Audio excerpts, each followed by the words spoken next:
Welcome to Meeting Malcolmus, a Pavement podcast. Hey, it's JD here, back for another week on the bonus feed for all you completists out there.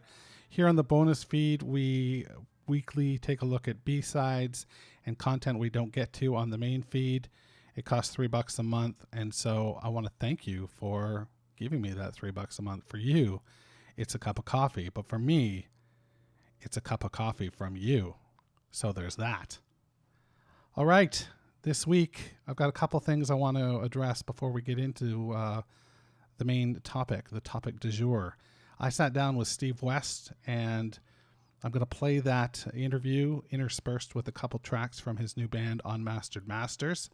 The first track you're going to hear is a song called Evil K, and the second song is a song called Breath. They're both fucking tremendous. You should give them a listen, and then you should march over to Bandcamp to purchase said songs. I can tell you that we will be doing a contest. Steve has graciously written me a trivia question, and he has provided a couple vinyl copies with downloads that we'll be giving away. I'll do that on the main feed this coming week, and we'll go from there. So there's that. The last thing I want to say is you guys have all been wonderful and great to me. I want to share something that I've been working on outside of this Pavement project. It's a Star Wars based project, so if you're not into Star Wars, don't worry about it. That's totally cool. Basically, it's a dramatic reading of the Colin Trevorrow script for episode 9. I've cut it into 9 episodes and made it into like a podcast, and I've included the trailer on the back end of this episode if you want to give it a listen. I'd be really thrilled if you did, and if you thought it was all right. So there's that. Let's get into this, though. Let's get into what we're here to really talk about, which is Pavement, and we got somebody that knows a little bit about them. He was the drummer from Crooked Rain On. This is Steve West on Meeting Malcolmus, a Pavement podcast. Hey, JD. Hey, Steve. How you doing tonight? I'm doing all right. How about you? Well, other than feeling a little, embarrassed about my calendar snafu, I'm pretty good, Oh, no big deal. I figured it might be that, and I figured I'd just wait it out and see, and lo and behold, I got a text from you. It worked out perfect. Yeah, well, I wasn't going to let this opportunity, just go to waste. Yeah, so, sure. Yeah. How you doing? We're doing fine here on the property. I live in Virginia just outside of Lexington, Virginia. Oh, yeah. And we have a big old house, and I have a little recording studio. Nice. And I paint a little bit and cut wood. We heat it with wood. Oh, wow. And there's about 9 acres, so there's plenty of grass to cut. Holy and shit. Gardening. We're doing gardening and doing a lot of things that clean up around the property we haven't ever had time to do. Wow. So we're getting plenty of fresh air as well as, a big house to be in, too. So I haven't gotten bored yet. No, well, there's nothing but time right now. It's absolutely unreal how much time we suddenly have on our hands to do all these things. My cupboards have never been more organized. So, that's my wife's doing, but nevertheless, it's still a good thing to have done. Right? Yeah. Honestly, it's just that my kids can't play outside with their friends. It's killing me, Yeah, I know. Well, yeah. It's yeah. And my kids are older, 16 and 20. But I know for both of them, not seeing their friends face to face is really tough. Now, my son lives kind of in a virtual gaming world at night, so he is online with his buddies. But he was just starting to do a lot of like social, going out with different people and doing stuff. And he was driving, and all of that got cut short. Yeah. He just started back working just in the last couple of days at a takeout place. He does the dishes. So I know he's more excited to go and do the dishes than he ever was. Yeah, I bet. I mean, you got to have that face-to-face time. It's so important, right? Yeah. Yeah, it's just it's so important. Yeah. So apparently you were in a band. Well, you are in a band called called Pavement. Okay. Sure. And yeah, sure. And sure, just this little band called Pavement, no big deal. But I just wanted to talk to you a little bit off the top about what your experience was like at the beginning. You were, well, not an outsider because you knew Steve, but, they had an established drummer at this point, and you joined them around the time of Crooked Rain. It didn't look like Crooked Rain was going to happen with Gary, so they, called out the cavalry, and lo and behold, you showed up, and things started to turn around. So I just wondered what your experience was like, doing that initially. Well, it was kind of just Steven and I in New York, hanging out a lot. His girlfriend and my girlfriend. We hung out a lot between Steven's tours, and we used to work together at the Whitney. And we knew David Berman, and he was my buddy, and we all just kind of hung out a lot together. So when Gary quit and Steven approached me about playing, there wasn't any live shows, so it was more just like he and I getting together and playing in my loft. And, he would run through the songs that ended up being on Crooked Rain. And I was so quartered off from like all of the other part of Pavement, all the hype and all of the touring that had happened in the previous 2 or so years, that aspect was just like held there. I hadn't experienced that, and it was just me and him doing a thing, and he was running the helm, and then Scott came along, and I did a couple songs with Scott, and that seemed to work out well. Cool. We also played one live show that summer, I believe, at the Drag City Invitational in Chicago. And that went well, even though I don't think we practiced for that at all. And there was like a Silver Jews thing. So, I had learned some of the old songs, the great Gary songs. So, we had to probably play 30 minutes or something. And we got through that. And I think we all drove back together to New York. Cool. And I got to know Scott a little bit better. And I knew Mark as well because he lived in New York. So I was kind of sheltered from that whole hype thing until, Crooked Rain actually came out and we went on tour. Right.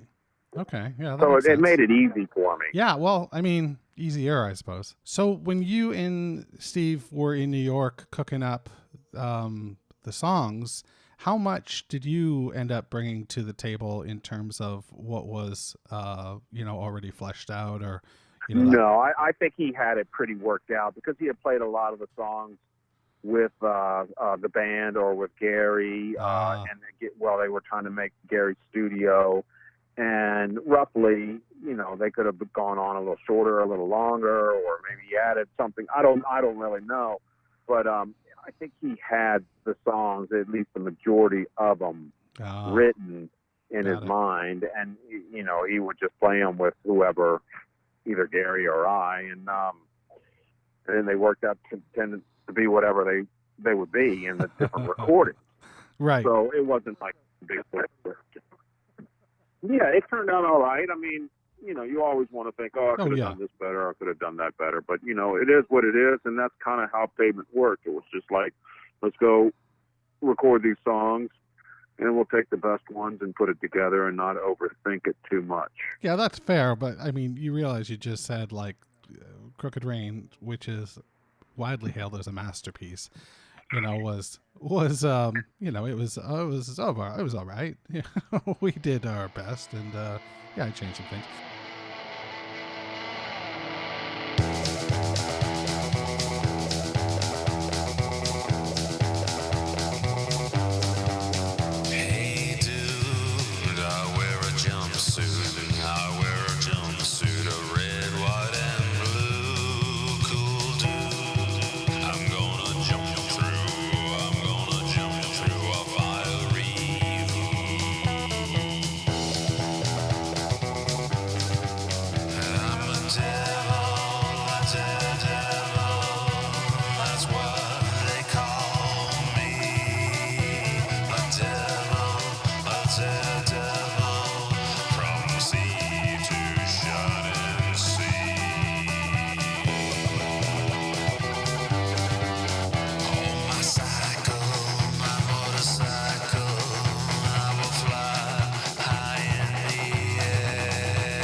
So Wowee Zowee is 25 years old, and I just wondered if you wanted to talk about any particular stories or tales from the sessions in Easley, for Wowee Zowee at all, if you had any. Yeah, well, that year before we recorded it easily, was just like at least 9 months of constant touring for Crooked Rain. And so, I'd say maybe a third of the songs that we ended up doing there, we had already played together live, in one form or another. And so we had that down, and then we had a few songs that Stephen and I did at the Walleye studio in New York during the Crooked Rain. And then we had like another third that we kind of, were writing on the spot. Got it. But the thing was, everybody was there for the first time, Bob and Mark and Scott, and all playing along with the songs that we all knew, as well as kind of hashing out the new ones. And it was good because it was a little less pressure for me personally, because there was other guys in the room besides just me and one dude, and me trying to catch up with like him knowing he wrote the song and he knew where it was going, and me trying to go, oh, okay, is that a chorus? Or him trying to sing to me, okay, we're coming to the chorus now. Oh my God. So, I enjoyed it, and that place was an amazing place, really sweet guys. And we did some Silver Jews work there, and we did that Pacific Trim there with just Bob and Steven and I. So oh, right. We really had some great times there. It's sad that it burnt down. Oh, you know what? I don't think I even, oh shit, my memory is so bad. I did read that. Now that you say that, I remember reading that in the Wowee Zowee book. Yeah, that's terrible. I can't believe I forgot that. Yeah. Well, okay. So, all right. Bad news aside. There you go. Bad news aside. Wowee Zowee is a tour de force. It's, it's 18 songs. And what was that process like of, coming into the studio with, and there's so many B-sides as well. There was a lot. There was a lot of songs to learn. Yes. So it's kind of, for me, it was kind of like when you record like that, and you have the instruments separated. You have a big enough studio where you can have your bass kind of isolated, or your second guitar, two guitars isolated. The person that really has to kind of get it down is the drummer and the basic rhythm guitar track. And so for me, it was a marathon learning all those songs, even the ones we knew. I remember just going, wow, here's another one. Oh, and now we got to do Scott songs. So it was a workout. Yeah. But like I said, everybody was there too. And there was kind of we had toured so much and we knew each other so well after the Crooked Rain that everyone was having a good time, just playing along and then coming back and fixing their parts and, not getting too worked up about a bad take and doing another take or just moving on to another song. Right. So it was kind of this very creative feel with no regrets. So much don't get too hung up on 10 songs, because it ended up being 18 or so songs plus out yeah, all the B-sides. And so sorry. Yeah, I just wonder, if all that touring really paid dividends in that way. I think we did. I mean, like I said, those Crooked Rain, that touring so much together, we were always kind of sloppy, but for a sloppy band, we were probably as tight as we'd ever be, after that emotionally and also performing wise. Right. Yeah. I mean, you're on the road for 9 months and you just get to know one another. You're jamming these songs out all the time. And that's really cool. And it pays off. I mean, you hear it on the record. The record is so all over the place, but it's so cohesive at the same time, if that makes any sense. I just wonder if there's any specific songs that you want to, talk to us about at all from that record that are memorable or, Yeah. Right. Yeah. Yeah. I guess, I can remember the Serpentine Pad. I remember getting really tired, really slamming at it. And then you go into another Father and it's super groovy. You just have to, they can be taken on different times of the day or different days, and you just kind of go with the spirit of what you're kind of trying to create. And, you have your punk spirit on that album, you have your country, you have your Pink Floyd grounded sounds. But Grounded, I believe, was the take that we did in New York, but I can't verify that for sure. See, I'm not sure, because we had played that live a lot as a band, but I know Steven and I did a cover in a version of it in New York. So I'm a little fuzzy on which one ended up on the album, and I should look through all the catalog. Maybe I could find that other version. It was supposed to be a little bit faster or something, and I think he chose this one. So I'm not sure. There's a couple on there I know came from the New York sessions: Extradition, Best Friend's Arm, and I believe AT&T, and Half a Canyon, I think, was too. I think Half a Canyon was. But, whatever you can do to get it done is basically, I think, how we kind of look like it. And, and it was, I think it was a kind of slightly conscious effort to not kind of go in the direction of, okay, now we're going to really polish everything up and be, the next Crooked Rain, the thing that everyone, the more commercial, which might have been expected from the different major labels that were distributing us or something. Yeah. Well, I mean, you went in a different direction, and that's it's ultimately it's a good thing. There are people out there that think that Wowee Zowee, has a bit of a identity crisis because it's so spacious. It's all over the place. You mentioned earlier, you've got different genres peeking up and popping their heads up all over the place. I just wonder, you had spent all this time on the road and you had all these songs. Was there ever a discussion to do things differently, like just to do a tight 12-song record, or was it always going to be, this three-sided epic, tour de force? Yeah, I think there was a lot of discussion of how long to make it, and there was, like you're saying, there were so many diverse songs, and realizing that you were kind of making 2 records or 3 records, and how do we put it all together? Do we chop it up and only do a few, and then write some more songs that work with those?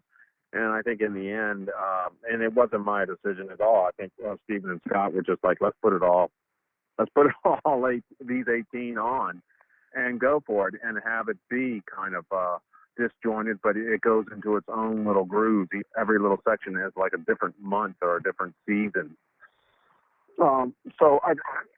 I think that they kind of figured that that's something they hadn't done on the previous 2 albums. And, one of the secrets of kind of having longevity of making records as a band is like making every record similar, but also different, to see what you can bring out in the group. Right. So I think they were able to do that, and we can chalk that one up to a little chaos, but pretty brilliant, I think. Yeah, absolutely.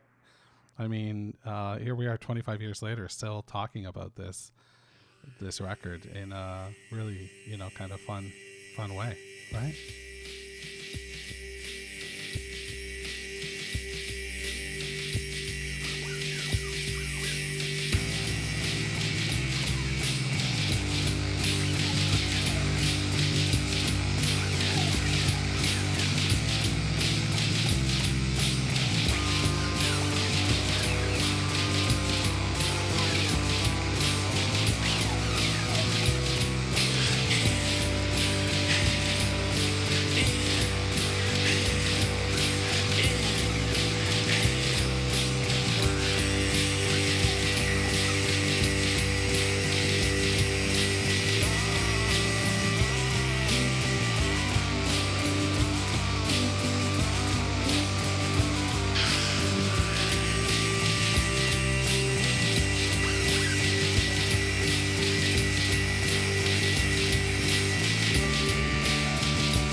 So I'll just come out and ask it. What is what's the deal with the reunion and Primavera? Like, I gotta think it doesn't look like it's gonna happen. But I'm just curious if there's anything you can say. Yeah, I don't know what's gonna happen with that, and I guess the powers that be, way above us, will decide whether that's possible or not. That is, I think, for everyone, work-wise, it's frustrating because, I think everybody in the band was looking forward to playing.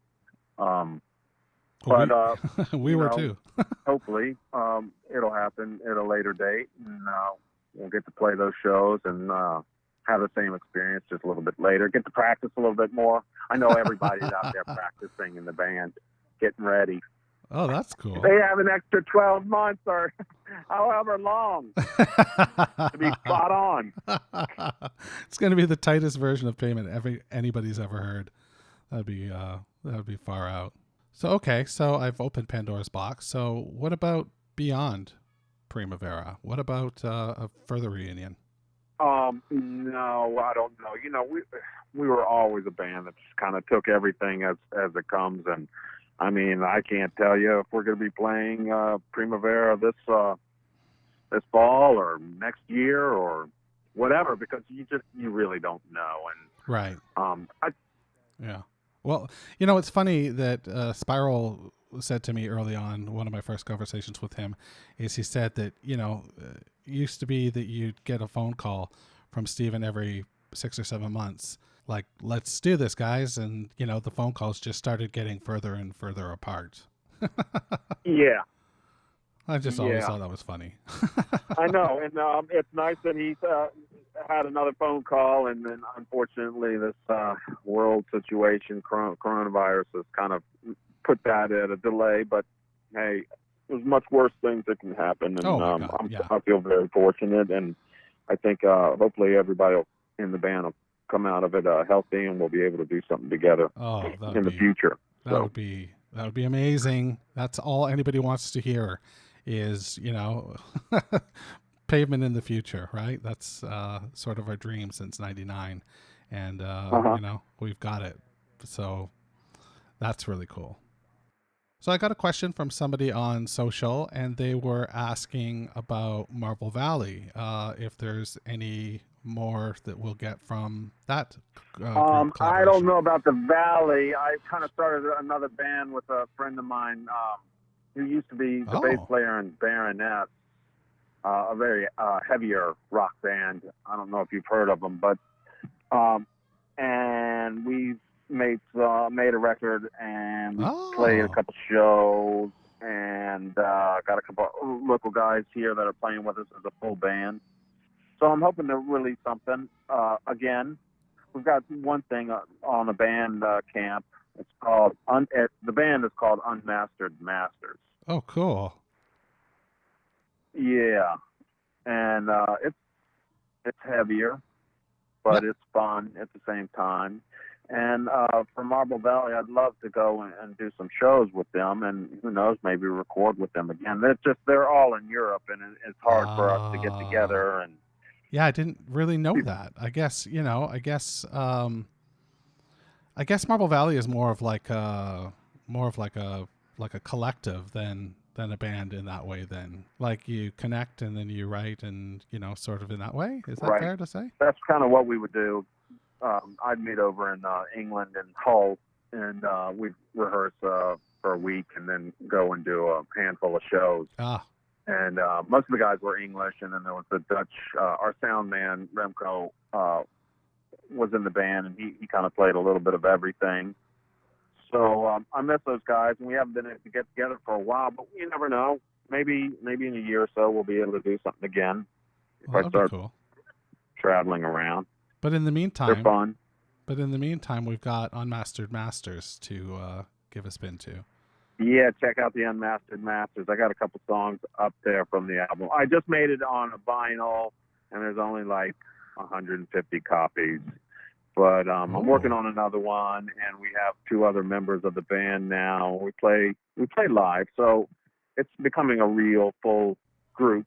So, and so you handle vocals on this too? Yeah. I write the songs and sing, but play drums at the same time. So it's cool. I'm still working on that delivery, but we played a couple shows this December, and it went well, and we had fun, and so we're looking forward to doing some more when it's possible to do that kind of thing again. Oh, can't be soon enough, man. Yeah. Oh God, it's just we miss live music, right? It's just something that we liked. I was supposed to go to 2 Malcolmus concerts, and they both got canceled. So, you know. Sure. I would love to come down south and check you guys out when you play. That would be really a lot of fun. Well, I can tell you that, you guys are, based on the podcast numbers, you guys are still pretty relevant and still pretty popular. Scandinavia is a country that really... wow. Yeah, they check out the pod quite a lot, like the Scandinavian countries. So that's pretty cool, right? I mean, to be part of that is pretty neat. Yeah, we played all of those places, and so I guess it paid off. We put down some seeds, and they took. Now, we're very fortunate, and I enjoyed the podcast. I've listened to a few episodes, and it sounds great. So I really appreciate it. It's very flattering. And I think it's awesome that you're doing what you're doing. My favorite thing is to listen to different podcasts. So to find another one that has something to do with me is amazing. That's great. I do a lot of masonry work. So, I do stone work and home restoration and working on chimneys. So you put on the headphones and, you do something you love to do, but you also have cool music to listen to and cool podcasts. And you can't beat that. No. One that has something to do with yourself. So. Well, it's been a real pleasure. I want to thank you again for taking the time to thank you to join me today. That's great. So talk to you soon. Okay, thanks again. Bye-bye. Bye. Meeting Malcolmus, a Pavement podcast, is a weekly affair. Connect with JD at meetingmalcolmus.com. Please support the pod by rating, reviewing, or sponsoring us at meetingmalcolmus.com. And hey, I'm social. Follow me on Instagram, Twitter, or Facebook at Meeting Malcolmus. Reveal yourself. You are no Skywalker. The people cling to folklore, but they fear the First Order. On Monday, May 11th, Dufra Podcasts and Such presents Duel of the Fates, a 9-part audio series based on the alleged Connolly Trevorrow script. Whoa, hey, no trouble here. Find the resistance, wipe them out. Okay, trouble! Experience the excitement you expect. Can't it be easy? Just one time? Chewie, negotiate, persuade. The characters you adore. Mortis is a myth. They fear me. Soon I will command the Force in ways unseen since the ancients. They were afraid. Why were they afraid? Luke! Tell me! Why were they afraid? In a story you've never heard. What do you see, brother? I'm afraid our shields cannot withstand a super laser of this magnitude. Roll!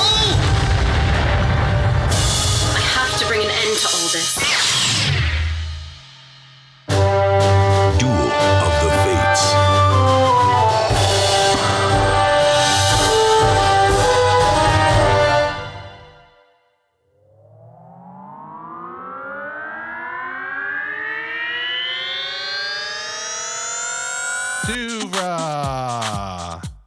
Podcasts and such.